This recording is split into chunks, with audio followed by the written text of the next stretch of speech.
The Edmonton Oilers have a serious problem, and one that could lead to their early demise from the Stanley Cup playoffs if it is not fixed sooner rather than later. As the Oilers take on the Stars in Game 1 of the Western Conference Final, and we will break down everything that went right and also everything that went wrong in last night's game. But first, 82% of you have not yet subscribed to the channel, so if you love anything and everything to do with the Edmonton Oilers, if you're loving these videos, make sure you hit that button down below and subscribe to the channel. Now, folks, we were all excited last night.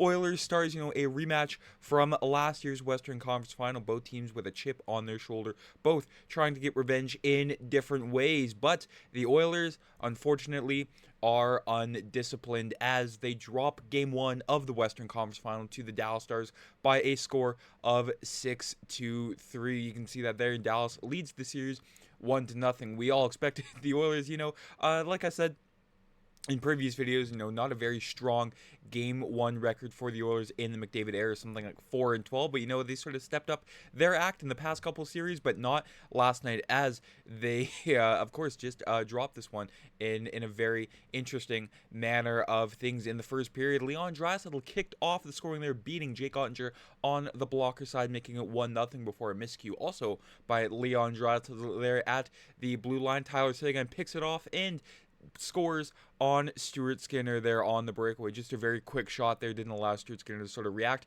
to what kind of move Seguin was approaching him with, but 1-1 heading into the dressing room after 20 in the second period there. On the power play, Ryan Nugent-Hopkins, the Oilers finally scoring a power play goal on the road there, making it 2-1, and then Evan Bouchard added on to that score, making it 3-1 Oilers after 40 minutes there. Evan Bouchard continuing his playoff dominance as an Edmonton Oilers, and we all thought, heading into the third period, I was like, okay, just sort of, not coast, because the Oilers, they are not very good at coasting with the lead there. It's either, pedal to the metal or nothing at all, letting the team come back there. Not just that, but also taking some very stupid penalties, which led to their loss last night. Before the end of the second, Brett Kulak, with a hooking call there, all three of these stick infractions just could have been avoidable.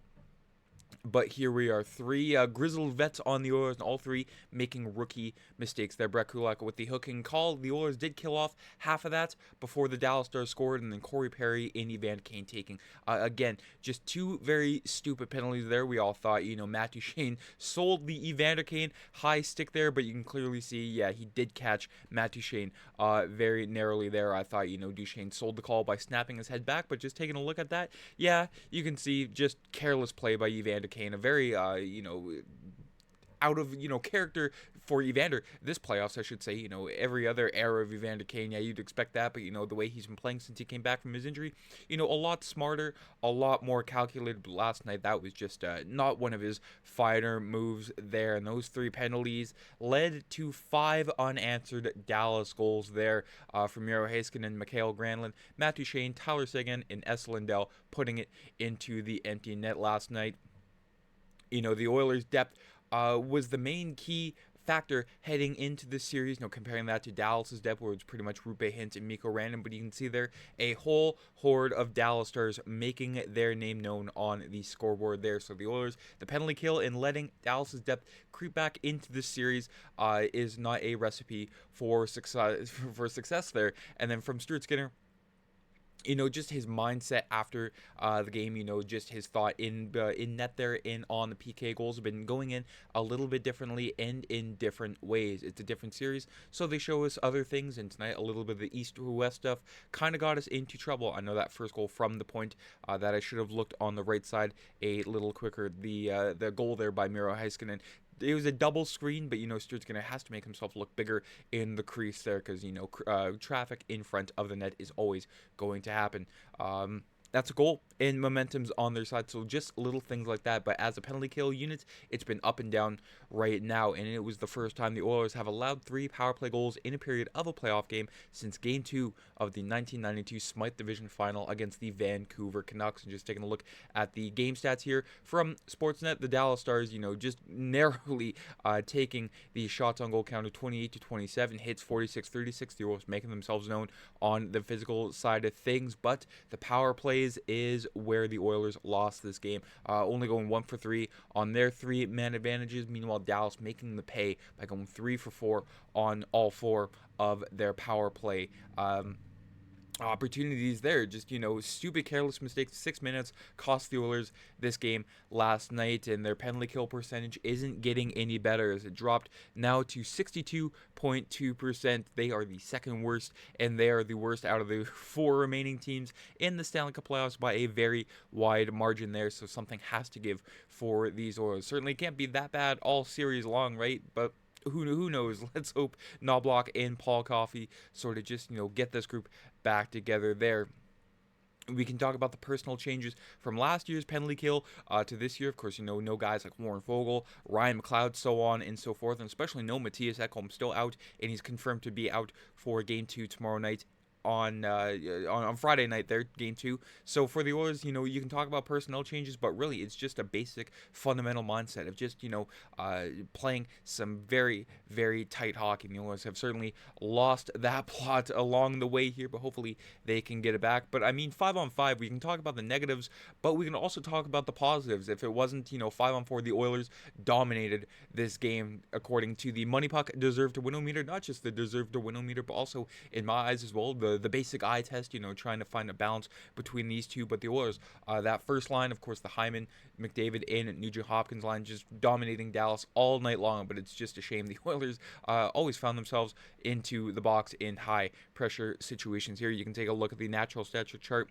at the 5-on-5 level of play last night. Of course, the Oilers all over the Dallas Stars when it comes to, Corsi, Fenwick, and actual shots for in against there, and just the scoring chances 27-17, and then 9 high danger chances for compared to only Dallas's 8. So the Oilers, of course, if they can keep this at 5-on-5 for a good chunk of the series, they will take this one. It's again, they need to find out a way to, just not take stupid penalties and stay disciplined. And then when it comes to the hockey stats right here, a very, some uncharacteristic games here from the Oilers. That's Jake Wallman, a little bit of a dangerous game that he played last night. You can see there the hockey stats chart did not like his defensive side there. And then Corey Perry and Evander Kane, not just, the stupid penalties that they took, but also they just seemed a step behind for a good chunk of the game last night. It's going to be a very, very fast series here. So these two old guys need to step up their game if they want to hang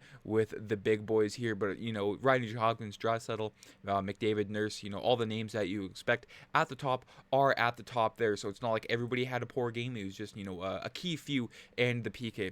Of course, I can go on and on. But the Oilers still have a chance in this series.